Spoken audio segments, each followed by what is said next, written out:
Disgrasya sa Baguio City, isang patay at 4 ang sugatan matapos masagasaan ng nagloko umanong shuttle bus. Nakatutok si CJ Torida ng GMA Regional TV. Tulong-tulong ang mga tao at emergency responder sa pag-angat sa electric shuttle bus na ito. Pero sa bigat ng sasakyan, nahihirapan sila. Meron ding naglatag na mga stretcher sa tabi. Ang electric bus kasi nawala ng kontrol habang paakyat sa Scout Hill Road sa Camp John Hay, Baguio City, pasado alas 3 ng hapon kahapon. Ayon sa Baguio City Police, bigla umanong kumabig ang sasakyan sa kaliwa.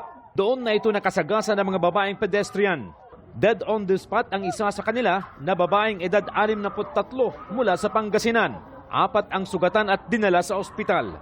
May 5 sakay ang bus pero hindi sila nasaktan ayon sa pulisya. Nasa kustodiya ng pulisya ang 52 anyos na driver ng bus na taga Itogon, Benguet. Wala pang pahayag ang driver na posibleng maharap sa reklamong reckless imprudence resulting in homicide and multiple physical injuries. Patuloy ang investigasyon ng Traffic Enforcement Unit sa disgrasya. Tiniyak ng lokal na pamahalaan ng Baguio na mabibigyan ng tulong ang mga biktima. Ang electric bus ay nag-aalok ng libreng sakay sa loob ng Camp John Hay. Ang John Hay Management Corporation nakiramay at tumutulong na raw sa mga kaanak ng nasawi at mga nasaktan.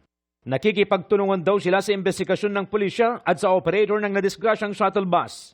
Para sa GMA Regional TV at GMA Integrated News, CJ Torida, nakatutok 24 oras.